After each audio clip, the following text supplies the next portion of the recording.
Hello. In this video, we will be introducing and educating you on various sea level rise adaptation strategies for 5 distinct areas at UCSB. I'm here at the lower Devereaux wetlands area to talk about various strategies. There's much to protect and preserve along the UCSB coastline, including recreational areas and ecologically significant habitats.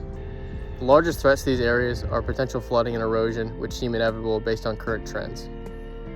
UCSB is taking a pathway approach for the 5 separate areas, laying out plans in 3 interval stages. They all follow a general framework of monitoring and setting vulnerabilities that prompt adaptation measures to accommodate each environmental space. So we will now discuss the 5 separate areas and the various strategies and vulnerabilities they have. The first site of concern is Coral Oil Point and North Campus open space. The most notable vulnerability in this area is the potential erosion of the shoreline and dunes. The largest victims would be the endemic species, such as the snowy plovers, who have a protected habitat area along sands. More so, it is a public access beach for recreation. Monitoring the significant ecological areas and shoreline conditions are in the immediate future. The main concern near term is adapting strategies to create balance for people and endemic species in response to rising sea levels. Finding this balance of protecting endemic species and providing recreational areas may require relocation or removal for both parties. In the future, wetland assessment leading to expansion and migration is a strategy along the lower Devereaux Slough that would be synonymous with establishing a new road connection on West Campus Drive to help with restoration efforts at higher levels due to imminent sea level rise. The road efforts are dependent on whether or not the wetland expansion/migration proceeds. The second area of concern is the West Campus bluffs. The largest threat in Area 2 is bluff and beach erosion between the Devereaux Slough and the lagoon. The current erosion rate of 2 to 16 inches per year puts multiple buildings at risk, such as the Docent Building and the Cliff House Building. The bluff edge could retreat by 100 feet by 2100. These buildings will likely require removal or relocation in the next decade. Similar to Area 1, monitoring is key in determining when to remove/relocate buildings atop the bluffs based on erosion pace. More so, access trails will likely need to be relocated in this event, with fencing and signage placed temporarily. The main strategies to be implemented are the removal and relocation of these buildings along with current public access trails.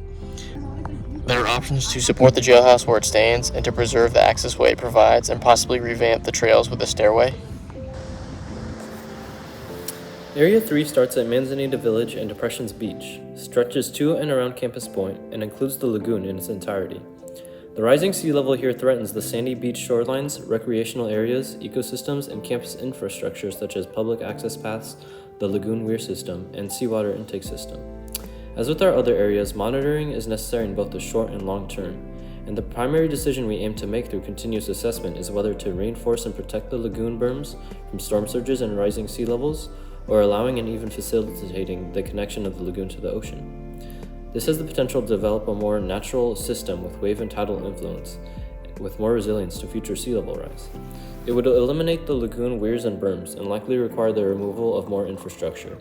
The replacement of the eastern berm with a bridge is a possible access solution in the event both berms are gone. Overall, much more research and monitoring of hydrologic patterns, bluff erosion, and sand retention, and more must occur before any of these actions are put into place. Area 4 encompasses the campus's east bluffs, Lagoon Road, and any nearby dorms and infrastructure at risk of disruption or removal due to sea level rise. Damage to infrastructure poses ecological threats and conditions with increasing cliff erosion and should be removed before being affected.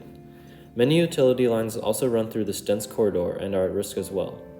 At the minimum rate of sea cliff retreat of 5 inches per year, which is probably higher in actuality, the edge of the eastern bluffs would move to about 12 feet away from the eastern edge of Lagoon Road in 7 years, and to the actual edge of Lagoon Road in 36 years. The primary adaptation strategy is a phased retreat of man-made structures to maintain shoreline dynamics, resources, and ecosystems. The continued monitoring of this area will inform the timeline of this retreat, with a focus on the Marine Science Facility, Lagoon Road, and utility lines, and the bluffs themselves, such as closure or narrowing of Lagoon Road, bluff armoring, beach retention and replenishment, and more.